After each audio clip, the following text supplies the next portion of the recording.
guys were shocked when we were coming up here. One of the challenges that we've been facing, obviously, since I arrived here, is just the issues around COVID. And obviously, when the university put in a mandate to have masks and everything inside, I said, let's do something outside, and just kind of popped in my head. This little area, obviously, Memorial Stadium, and everything that means has been something we've been trying to educate our players. I thought the power of George McDonald, since I hired him, is unbelievable. So I've given all of our assistant coaches had a topic to talk to our players. And Coach McDonald actually, one of the things he talked about was the stadium and what these columns mean, what they represent. He gave the number of 200, the number of names were engraved on the bottom of them, and the history. Then he went into different things about the Victory Shield and what that represented, and different things. And literally like 2 days later, I'm sitting in my car, and one of our players is FaceTiming me. And I mean, I FaceTime all the time with recruits, but not usually my current roster. And it was 3 of our current guys who were up here in the columns in the middle of the day looking at what Gio had talked to them about. And I thought, that's when we've got something. That's when we began to understand that we're reaching them on a lot different level than just maybe on the football field. And then during recruiting, because of all the restrictions and meals and where we can eat, we actually ate the majority of our recruiting meals in the stadium here. And when we were leaving the stadium with our recruits, we come in around dinner time, and obviously still we leave at night, or later in the evening, about 8:30, 9 o'clock, and we would bring them through here for a photo opportunity when we lit up orange. And it was really kind of one of those moments that really just hit me as a head coach about how much beauty there is in the inside of the stadium, but what this place is all about the beauty and the people that the stadium is obviously named after, and the people that come in here. So I thought it was only fitting to come up here and have our press conference, because check the box in several categories, right? We didn't have to wear masks, and we could be outside in an open air environment, but also talk a little bit about our stadium. So excited to get to August 28th. You know, since I came here, you know, the first game that we thought was going to be in Ireland, and was all for that and everything that represented. But when it became clear that that probably wasn't going to go through because of different things going on in the world we live in, the opportunity to play our first game here in Memorial, and to open up the college football season was just something that I couldn't ask for anything better. So our guys have been progressing nicely to get to that point. We've had a good camp to this point. We wrapped up today with another solid week. We had basically a 6-day work week: Monday, Tuesday, Wednesday, Thursday, Friday, Saturday. We'll actually, by NCAA rules, give them tomorrow off. From a physical standpoint, they'll come over and do some recovery. We can meet with them for 2 hours. And then Monday we'll jump into our biggest scrimmage of the fall camp. So from a health standpoint, had a lot of guys in and out with some maintenance, had some other guys get some soft tissue issues and some things that obviously have caused certain guys to miss a couple days of camp here and there, but there isn't anybody other than Jordan that we think will be a part of what we were trying to get done for our opener that won't be with us, right? So everything's moving in the right direction in that regards.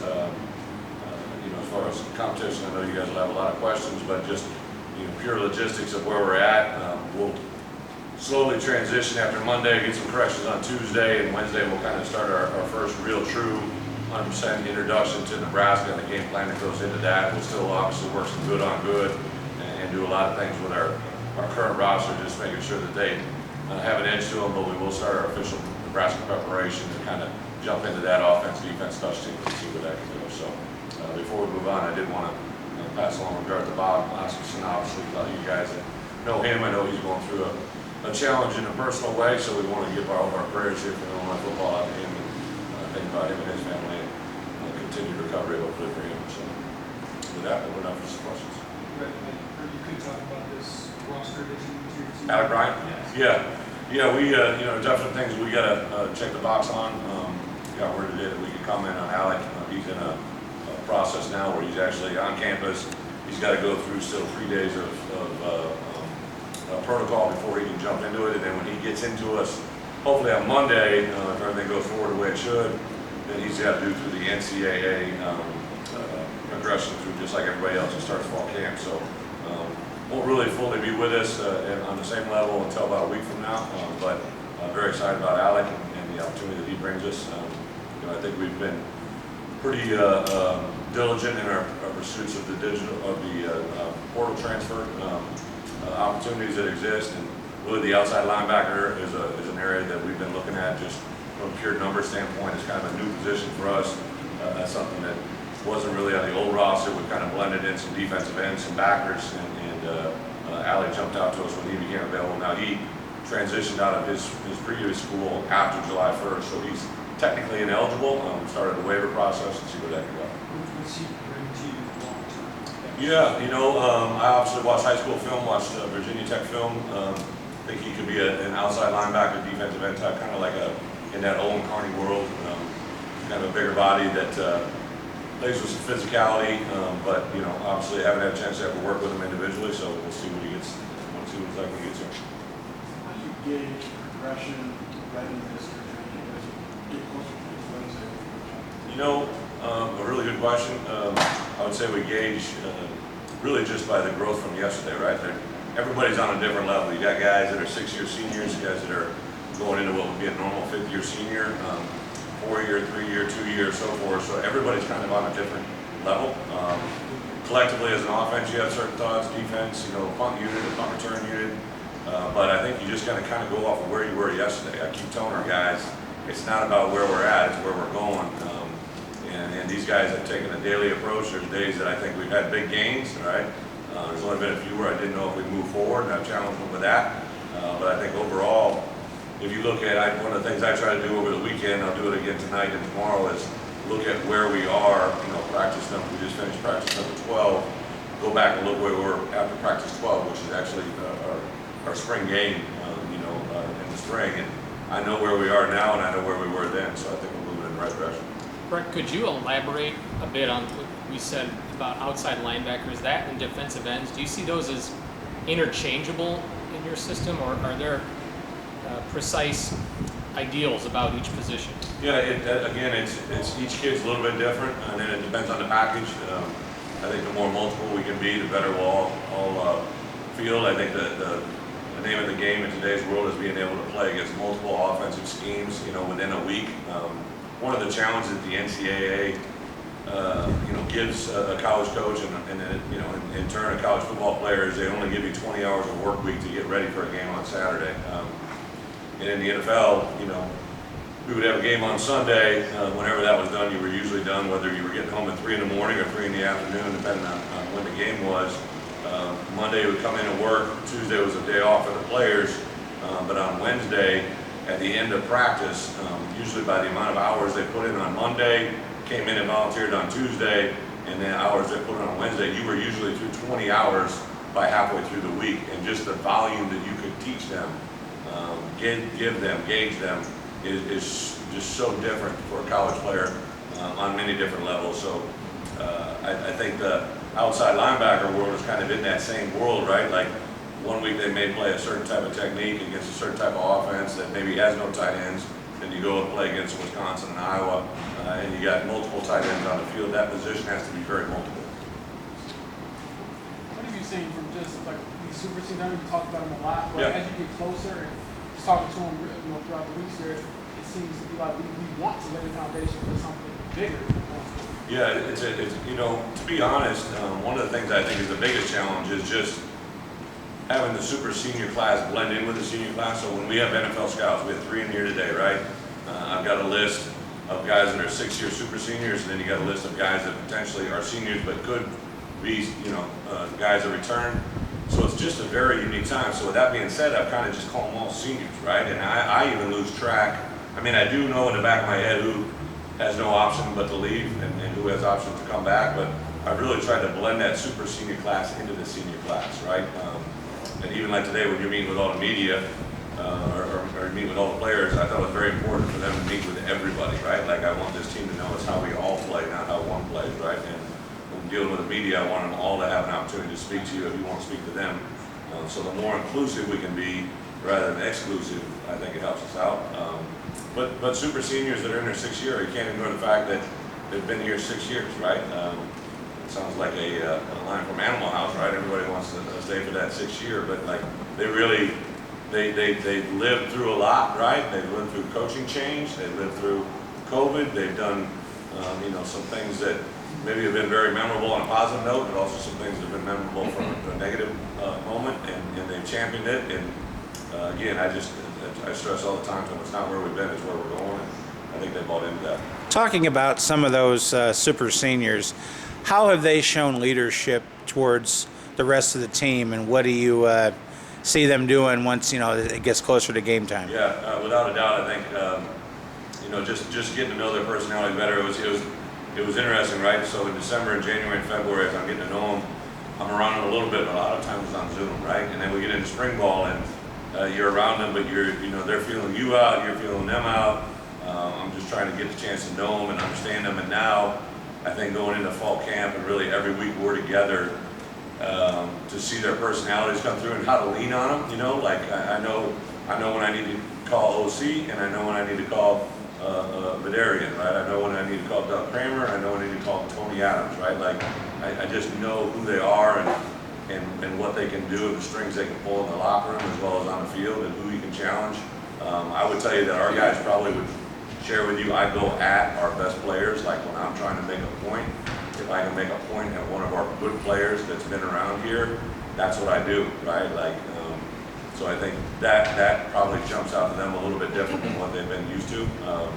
And I don't think it's anything out of anything but love. Like I told them, like, hey, if I'm saying something to you, it's because I want you to be better than you are, right? And I think they buy that on the time. Can you talk to me with all these seniors returning going to happen in any situation for a year with one? What kind of opportunity does that provide you, and also for Just next manage, year, yeah. what kind of challenge? The opportunity is that we get a chance, like I said, for my day one, is we get a chance to, for them to hit redo on senior year that they didn't know would ever happen, right? They didn't know, going into this thing, and then, for heaven's sakes, their season was canceled, right? Their senior season, what had to be going through a mind of a fifth-year senior or someone that was in their last year of eligibility when they announced the Big Ten season was canceled, right? I can't imagine what went through their mind. And then to have it reopen, but then also to go through the struggles that they did, and then ultimately to have a coaching change and have some new guy come in and talk to them. Like they've been through a lot, and I said this from my opening press conference to where we are now. I think men are defined more by moments of adversity than they are by success. And they've unfortunately had a lot of adversity, and I think they want to write a different story, right, than maybe the one that was written. But I say to them all the time, like, just because you have all the right intentions and you're doing all the right things and you're working extremely hard and you're responsive and you pay attention, it doesn't guarantee success. Nebraska is doing the same exact thing, right? I follow all their media, I follow social media, I follow players and coaches and absorb what they're saying and hearing, and there's a lot of the same things, right? So we just finished, whether it was practice 8, 9, 10, 11, or 12, Nebraska has that same opportunity. So does in Iowa, so does in Northwestern, so does in Wisconsin, so does in Purdue, so does in Maryland. Everybody that we're going to see in our schedule has all of those same opportunities. It's about what we do with it, right? The downfall of it, to your point, or the negative is, right, you potentially have 42 seniors that could be walking out the door. Now, the reality is probably not all of them are, but there's a certain number that don't have a choice. They're gone. And then those other guys, the NCAA is still, they're saying they're not going to give relief, but there's a lot of places that, there's going to be the whole scholarship count, and there's a lot of things that this COVID created that I don't think everybody's given all the answers to yet, and we're still working through that. Is that as a staff? There's always urgency. I know this wasn't year one, there's no urgency about this season. I appreciate the question, but I don't think I would hire anybody that feels a sense of urgency more now than hopefully they do in the future. I think there's a certain sense of urgency for our coaches to be great, right? Like I've got a room full of coaches that there are 10 guys that try to be the best coach in the room every day. And not only from the way they recruit, from the way they build relationships with their players, to the way they handle practice, the way they fill out practice reports, and the way they talk to the team on the assigned topic that I gave them. Like Ryan and TP started those talks and gave 10 talks, and I think if you asked our players, like every one of them set the bar a little bit higher.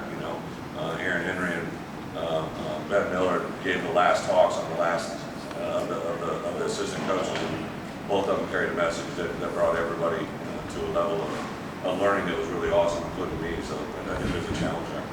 Can you talk to the news we've heard about conference realignment and potential scheduling partnership between the Big Ten, Pac-12, and the ACC? Yeah, I don't know anything other than what you know. Like One of the great things about fall camp is you really don't worry about anything about fall camp. I know that Bret and some of the athletic communication people said, hey, you're going to get this question. And honesty is always the best policy. But I literally don't know anything about what you're talking about. Brett, can I ask you if you learned that? Yeah. I feel like you have knowledge up there. You just started. So that's probably a good question to clarify. So when you say D-line, I don't know what you're specifically. Combining, I guess, the and that. Yeah, so like Everybody's working. everybody that works with JMO is what I'm saying, right? So that's the D-line as we kind of see it in our program. I think there's a couple guys that jump out. I would say Keith has been a guy that from day one shows a lot of ability to probably play both inside and outside. Calvin Avery has been a guy that flashes. Rod Berry, again, is a guy that shows up routinely. I haven't been able to see Bobo all that much, just because of what's going on. Johnny Newton has been kind of a guy that has stood out to me since day one, since I got here, just the way he kind of does everything, the way he goes through practice, the way he just moves, communicates. He's got his own way of kind of doing things, which is really impressive. And really, that's probably about it. I can't think of anybody else. I can't think of names, but they've really been an impressive group. And I will tell you this, like we just got done with an inside drill on Friday, and I told J-Mo and Kevin Kane, our outside linebacker coach, when I came in, I watched it late last night, and came in this morning. That was probably our best inside drill of the fall, and it's just playing with extension, doing the things we're asking them to do, learning them to play a technique maybe that they haven't played before. So it's been fun in that regard.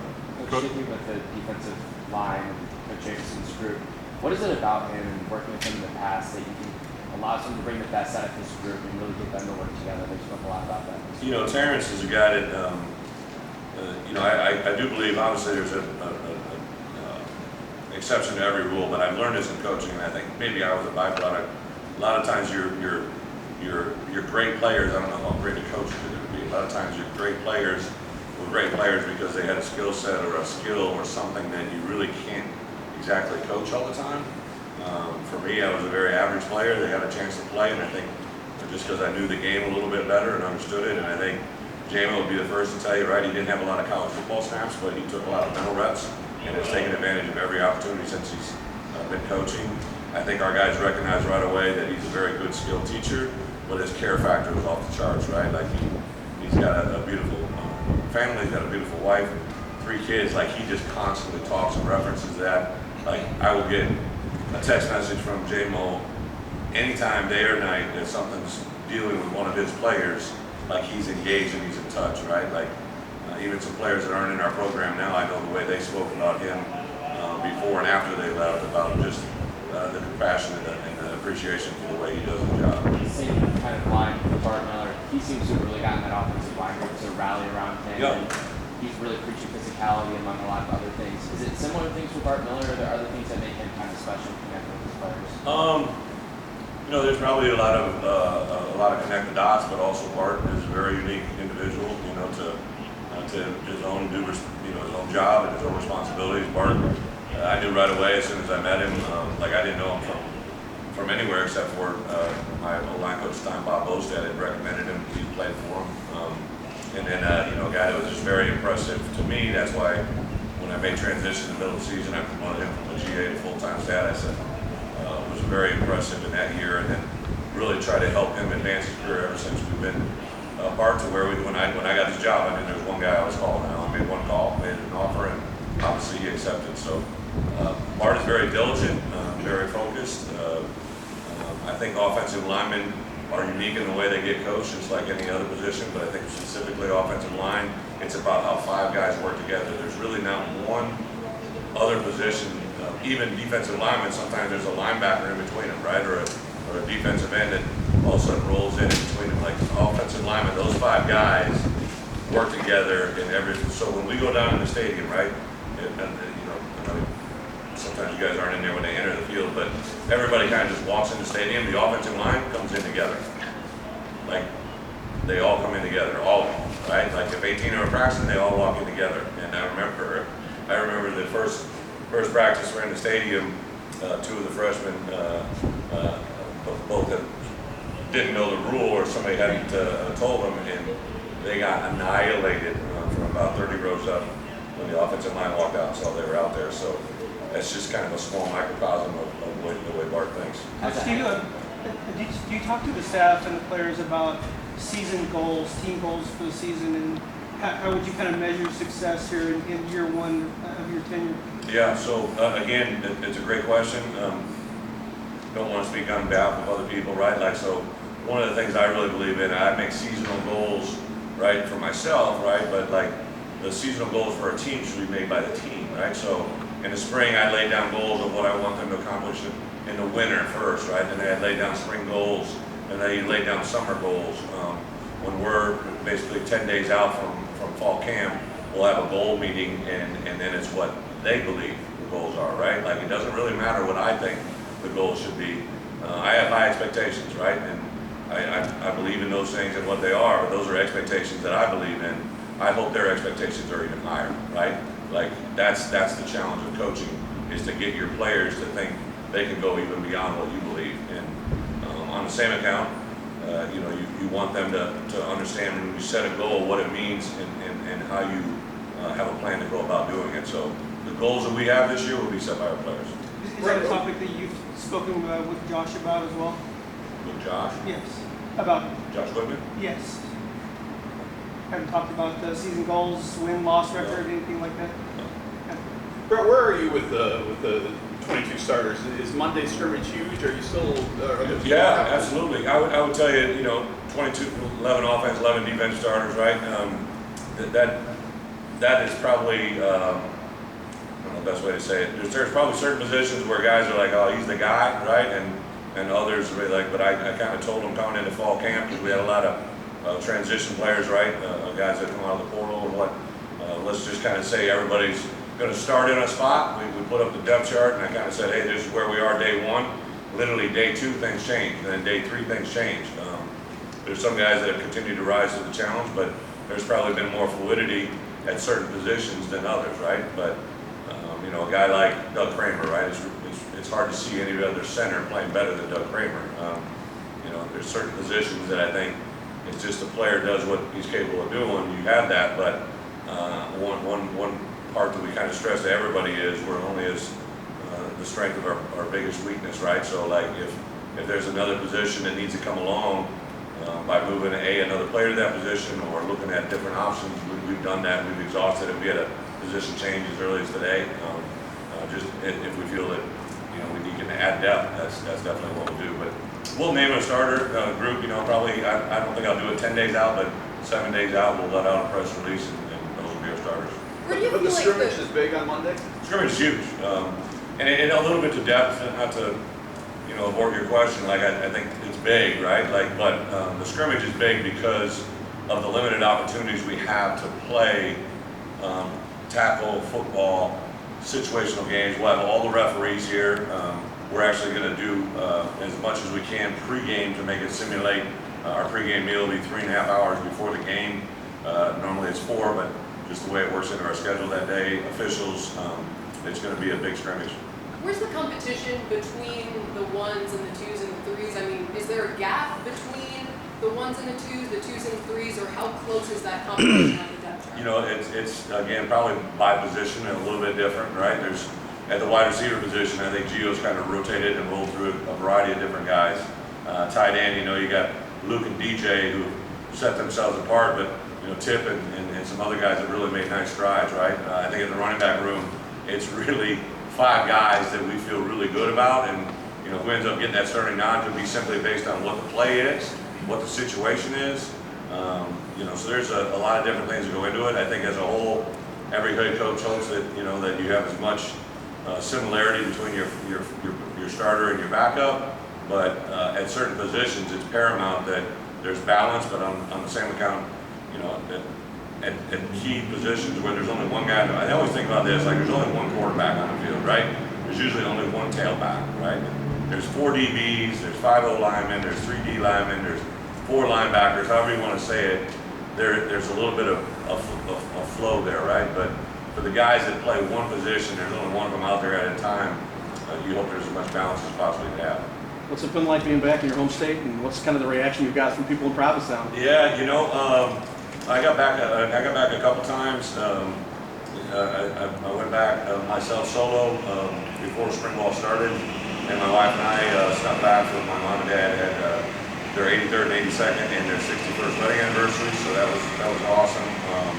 And then, but just even today, we had a large group in the stadium. I believe over 400 level donors, premium seat owners, and I went and spoke to the group afterward. And like I had, all kinds of people coming up afterwards. I played golf with your uncle. And there were some people that one of my former teachers' uncles was there, or nephews. It's just crazy. Randomness that'll happen. People email me or walk up to me that see me in different environments. If I'm in Chicago at the Cubs game, there's a lot of things in this world that you realize are very connected. You don't realize it at the time how much connection there is to what you're doing. And then being back in the Big Ten. I mean, It's awesome. Does it It's awesome. feel like great to go back to B1G, right to media days, even though it was in Indy. I just had so many memories of all the things there. Building relationships again with a lot of media that I've always been around. Whether it be play-by-play guys at other universities, guys I haven't seen forever. You get a chance to meet obviously the big one, a lot of the people in the Big Ten office that I became very close with when I was at this place before, at this conference before. So it's all been positive. But again, we haven't lost a game yet, so everybody's really excited. You made a point of emphasis in the preseason about hiring 2 coordinators. You've been that's important to you. I'm curious, after 15 spring practices and 12 fall camp practices, how that transition can go, how smooth it's been. You guys Yeah. work. Well, 3 actually, because Ben Miller, our special teams coordinator as well. But Tony and I have known each other a long time, bounced around football ideas, but never worked together, right? So it's been fun for me. I think hopefully he'll tell you the same. But I think that offensive staff has done a nice job of blending everything together, right? So Bart and his experiences and his background with me, Gio and I have never worked together. I think those 2 guys have been a huge factor in what we're doing. I think Corey brings so much to the table about guys who are on the roster, and he's just got a demeanor and his attitude and his energy that's really been fun to watch him work into the group. And then Ben Miller, even though he's obviously our special teams coach, he's been around football a long time with Troy Calhoun, who's been very productive in a similar type of offense, which is why I hired him. Defensively, Ryan Walters is everything I could ever hope for and more. He's great rapport, high intelligence, great demeanor, really is a great leader in the fact the way he's rallied that staff around him and the way he puts faith in them and trust. Kevin Kane and Andy Boo, who I've been with a lot, both have been coordinators, so you just worry about bringing a coordinator into a coordinator room, and those 3 are absolutely awesome. Aaron Henry will be a coordinator, probably be a head coach at some point in his career. J-Mo, the value he brings as a defensive line coach, and the structure of those 5 guys in that room, and then just some of the support staff, GAs, analysts have been really fun to bring into the world. Looking at your wide receiver room, and you talked about the diversity you have. Yeah. Just out of curiosity, what's been your impression of Keenan Battle and famous Black man down here? Yeah. Also, just in case you watch him forward, now that you know that he's Probably no other room has had as much transition, right, from spring to where we are now was that room. A couple of Maystays, obviously Donnie has been impressive since I got here, and nothing changed my opinion on him. Just continued to grow, very talented. Probably the quiet leader of that group. Good work ethic, attitude, energy. But really he's kind of stood out, and then the combination of throwing Isaiah into that room and now Casey Washington, 2 guys that knew each other. I give a lot. I was doing a lot of research on Casey. He and I had a couple conversations before he transferred out, and when the opportunity came to bring him back, he was ineligible. He wasn't going to be eligible. I really didn't want to bring in another player that wasn't going to be eligible for the fall. So I was going through all kinds of things, and Casey just continued to shine through. And I began to ask players, right? I asked players, hey, what do you think? What's your big guys that I respect? I bring them in, and I specifically asked Isaiah, who had been a quarterback with him, right? Who now was going to be in the wide receiver room. And I'm like, what do you think? And he just smiled and said, Coach, he makes us better. And that spoke volumes to me about the way those 2 probably would interact together, but also the way they felt about each other. So that was a big one. Hightower's, probably had as good a camp as he did in the spring, probably a little bit better. Their freshman, Pat Bryant, is every day he kind of does one of those wow plays, you know, like now they all say like wow, you know, one of those. It's like depending on the play, but really, really engaging and fun. Huge potential, off the charts. And then you know, there's some guys. Battle obviously is a transfer from Northern Illinois. Peyton Vining is a transfer from small school. Jafar Armstrong has had a couple practices that have really jumped out and made a great impression. So there's a whole host of guys in there that continue to be very impressive. Brett asked Keon why he didn't go the basketball route. I'm gonna ask him today. Yeah, I have no idea. You know, I knew that we were bringing in obviously him in Battle and knew the name, and I was an Illinois fan back in the day with his obviously his dad. But like, I didn't even know they were related, right? Like I didn't know that was on the table when that all came up. And I actually said it to our staff, told our staff. So again, for those who are new to Illinois, we don't know what we don't know, right? I knew the name Battle, but I didn't know what it was. I mean, I didn't know that he was connected to him. So I was glad he's playing football. Yeah. What? Yeah. What did you notice about his hands? I think he was dry.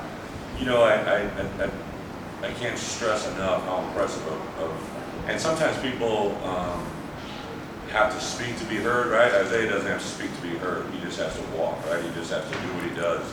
He's got a presence and aura to him that I think is pretty impressive. You know, and this whole thing as it evolved, I think I kind of knew where it was going to trend, and then the day when he wanted to do it and how he said it, how he communicated, and then it was literally instantaneous. You could see the effect he would have on his football team.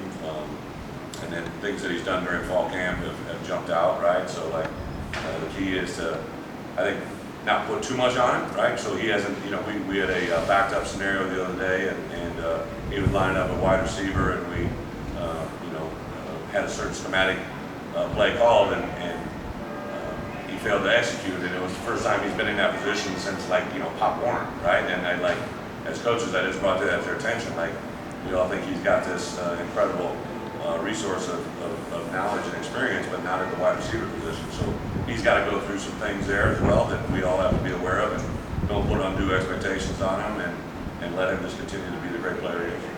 Coach, you spent 24 years, I think, 24 Augusts coaching in a college football camp. Yeah. Then 3 years in the NFL, now 2 weeks back in college. What do you like best about being back in college camp? You know, I think the development, the relationships, I can't tell you, you know, how much I've enjoyed this group. Obviously on the field, we're going to say and do things, and, you know, again, like I stress our best players, right? So we're going to have moments that we may not see eye to eye, but the only thing I'm trying to do is make them better. But like some off the field moments, we had we call them RTD, right? So run tackle drills. The game of football is really based on how well you run with the football, how well you tackle the football, and how well you block and get off blocks for the football. And we had a drill that had all of our coaches. I had them demonstrate the drill, right? So Tony Peterson threw the ball to George McDonald. George McDonald advanced the ball, and he was angle tackled by Kevin and Ryan. And I just thought this is too good of an opportunity to let go by. So I text BP, DJ, OC, and Spoon. And I brought him in, and a lot of times I'll get up front of the room and I'll correct the tape, right? And I'll rewind it, and I got a little telestrator, and I'll show it. I said, hey, you guys are going to critique this play, right? And they're like, looking. Well, first when I sent all four of them a text, I think they all thought, what'd I just do, right? They came in like, whoa, what'd I just do? But I brought him in my office and said, hey, you can say and do whatever you want to do. They're like, we got permission. I'm like, yeah, you got permission. And nobody knew this was going to happen, so I called them up, and it was 10 minutes of nonstop, absolute pandemonium, hilarious, and a crescendo with Spoon on the end. They made Coach Waldron stand up, and he just undressed him for about 3 minutes. And it just was that moment where you're like, all right, like we're getting this part together, right? They don't have to like each other, they don't have to love each other, but they have to respect one another and enjoy one another. And I think that definitely has happened. Would you say on the family side, being back in a college town, you know, how has that been? Yeah, it's just been so weird, right? Because of COVID and we're, you know, My wife and I, like, you know, I try to sneak away and take my girls to preschool whenever I can. I gotta, you know, do certain things to get in the building and walk with them. Like, you just can't. It's just not quite growing, but it's absolutely awesome. I loved every minute of it. It definitely is a different view. Like when I was in the NFL, but it was more of an assistant role. Like you're just not as visible, or however you want to say it. But yeah, to be in Champaign-Urbana and you know, to have people come up to you whenever you're out, you know, and say, again, we haven't lost a game, right? So they're positive, but there's just so much positive mojo. I just want to fill the stadium, you know. That's the part that I want, and I understand people don't put money and they don't put support into something they don't believe in, and I want to show them what they can believe in and what we can represent them in, and that's something that I hope will continue to grow as we get closer to kickoff. We have time for a couple more questions. Players are starting to come up. A couple more. In addition to winning, what are you hoping to accomplish this season? I can't quite. In addition to winning, what are you hoping to accomplish this season? In addition to winning, what am I hoping to accomplish? You know, a good question, but it's a big one, right? Like what I'm hoping to accomplish is what I want our players to do is represent us, right? I want us to be, you know, smart, tough, dependable players. I want us to be able to, you know, play a 4-quarter game and execute the things that I see during the course of the week. I think off the field, I wanted to represent and make the people of Illinois happy, whether you're an alum, whether you're a donor, whether you're a fan, whether you're a resident of Champaign-Urbana. I want our players to represent, you know, the Block I and what it means. And then in the bigger picture, if we can all go together, right, it's going to take all of us. That's something I kind of, whether I talk to a group of, you know, 4 donors, whether I talk to one donor and his wife, or a wife and her children, whatever it is, it's going to take all of us to get Illinois to sustain success for a period of time, and that's the ultimate goal. That's kind of something I always throw at Josh. You know, we don't meet on goals, but we do have one common goal that he's brought me here to try and build sustained success for a long time, and that's what we're going to try to do. We don't want to skip a step to get there. Last question. Coach, with the students coming back, how important is it to have students here and to have? Are you going to try to recruit them? Yeah, we are. We're going to do. I know we have an event scheduled for the Thursday before our game week, where I'll speak to the group and do some things to try and promote them to get them in the stadium. You know, for a student, if you're here 18, 19, 20 years of age, right, during your lifetime, you've never seen Illinois, you know, do the things that are going to make you get excited, right? But hopefully they understand, just like, you know, they can't be blamed for things that happened before they came here. We can only handle what's in front of us. So it's going to be a huge outreach. You know, I've talked to our players about ways to engage our student athletes, you know, not only just when they're in the stadium, but also when they're in the classroom, when they're walking around campus. They have a common denominator with them, that they're, you know, University of Illinois students, and hopefully going to be University of Illinois alum, and that's something you can never put a price tag on. Okay, thank you, everybody.